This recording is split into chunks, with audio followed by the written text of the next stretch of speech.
The GAA Club Championship Preview on OTB Sports. In partnership with AIB, proud sponsors of the football, hurling and camogie All-Ireland Club Championships. Welcome back. We are talking this year's AIB Club Championships, celebrating hashtag the toughest players in Gaelic games. Got a really interesting story for you this evening, if you hadn't seen. Katie Mullan is with us. Hey Katie, how you doing? Hi, I'm good, thank you. It's nice to be chatting to you. Yeah, likewise. So you're busy. This is pretty impressive, I have to say.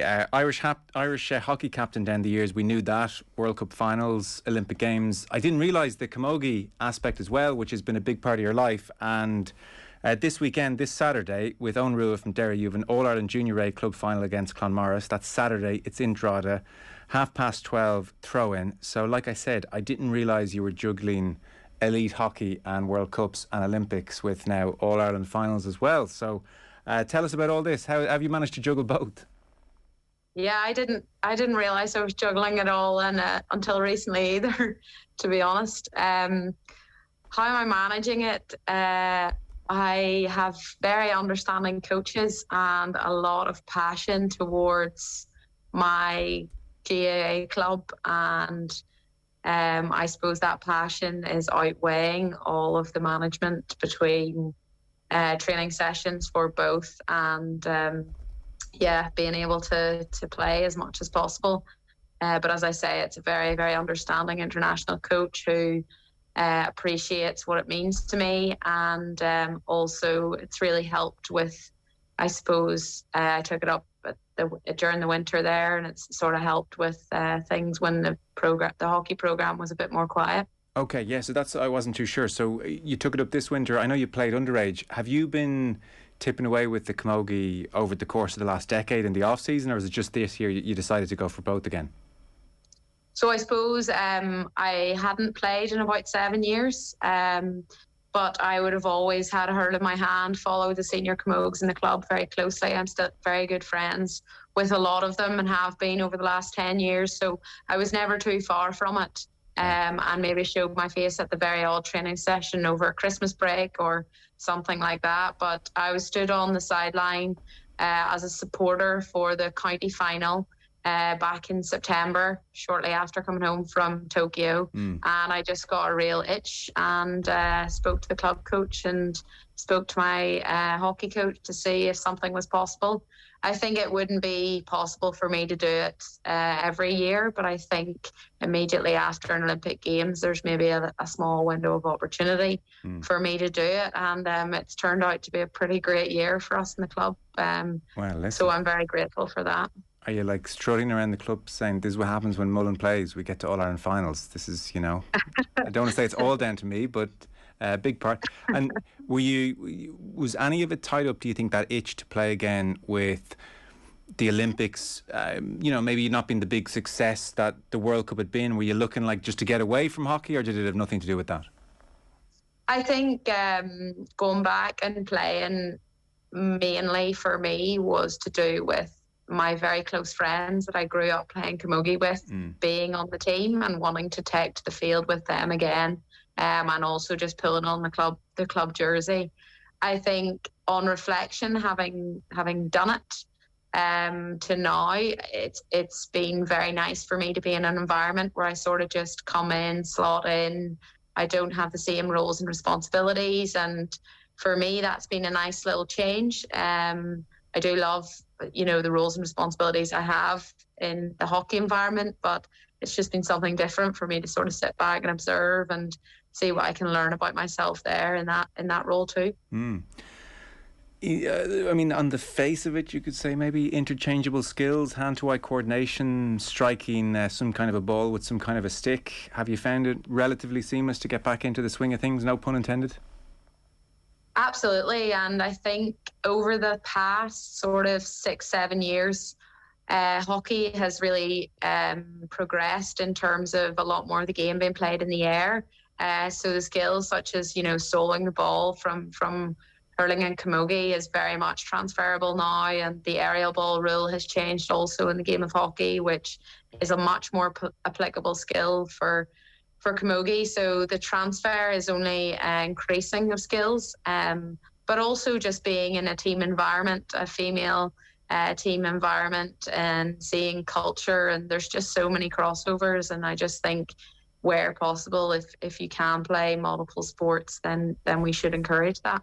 So I didn't realise this rule change had come in, the aerial ball.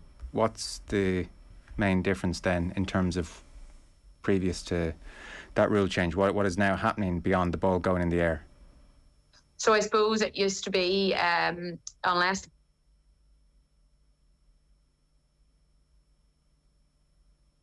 the ball was thrown in base. If it was thrown into a defender and attacker, the ball was always given to the defensive team. So it almost really restricted the aerial rule, and therefore a lot less aerials were being thrown. But now it's given to, it's much more up for debate when the ball's at the highest point in the air, who was in that space first, so the attacking team can win the ball more easily off an aerial ball, which is only encouraging more and more aerials to be thrown. And it also means that your ability to take the ball down from that height is much more applicable skill to the game now. So that's just a simple example of the progression of the game, and it almost bringing camogie to light a little bit more in that environment. Okay. So the club that you're playing with, Owen Rua in Derry, I don't know much about them. Is it based in Derry City or maybe a town outside of the city? Big club, small club? Very small club. So we're about an hour from Derry City. We're on the kind of border of Derry and Antrim border, up on the north coast. So our town would be Corey and Portchurch, so right up the very top of the country. So not a huge GAA town, so a very, very small, tight-knit club. We have ladies football, camogie, hurling and Gaelic football all going. So yeah, it's a fantastic club to be a part of. And I think for me, the most special thing pulling on my club jersey is that the club have been incredibly supportive throughout my international hockey career over the last 10 years. And especially when I think back to the successes around the World Cup and qualifying for the Olympic Games, a lot of my club were at those games and were very much supporting me in doing that, which it's fantastic now that the whole thing has come full circle for me. With the hockey team, you're operating with the world's elite in that sport. Is there anything in terms of practices or psychology or ways of doing things that you've brought back to the club, I wonder? I think there's definitely tactics from the game of hockey that can be brought into camogie. So I've really enjoyed just having some one-to-one conversations with the players around that.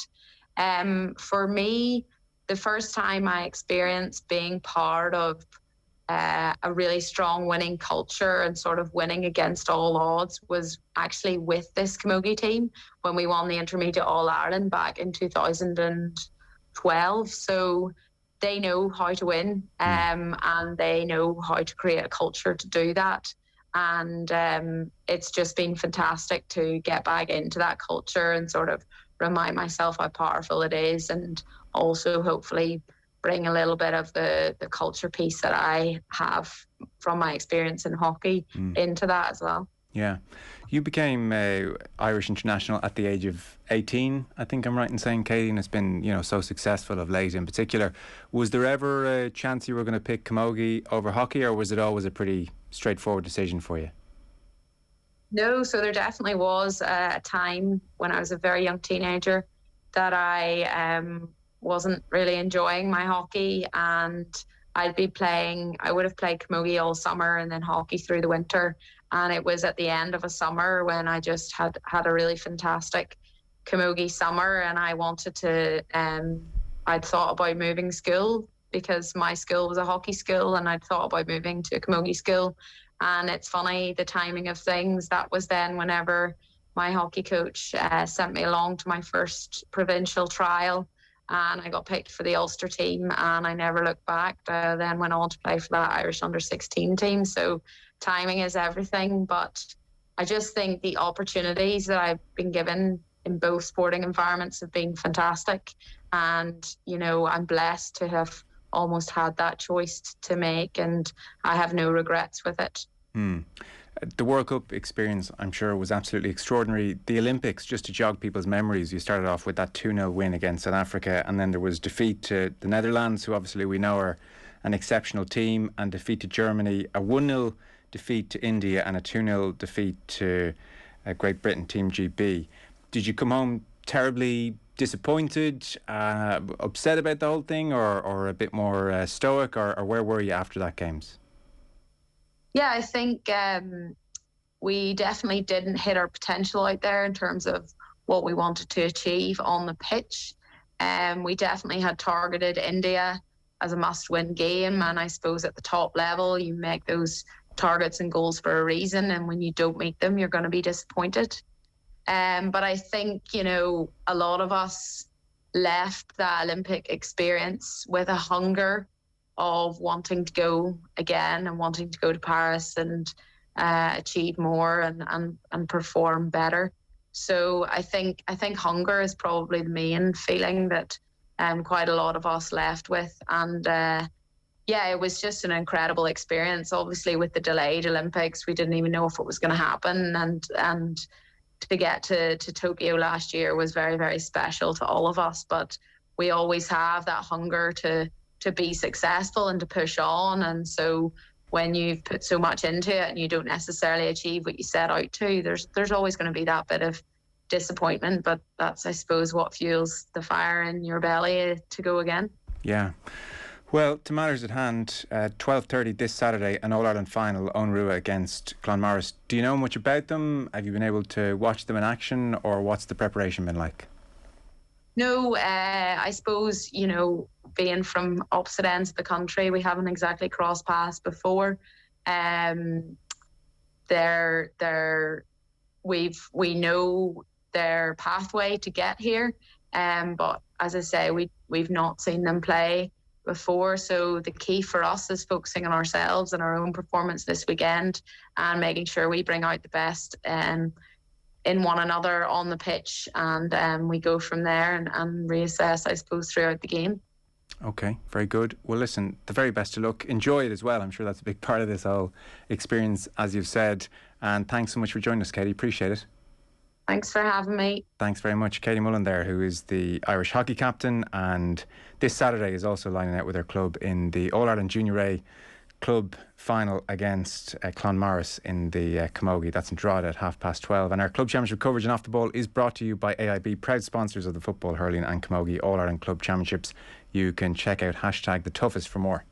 The GAA Club Championship Preview on OTB Sports. In partnership with AIB, proud sponsors of the football, hurling and camogie All-Ireland Club Championships.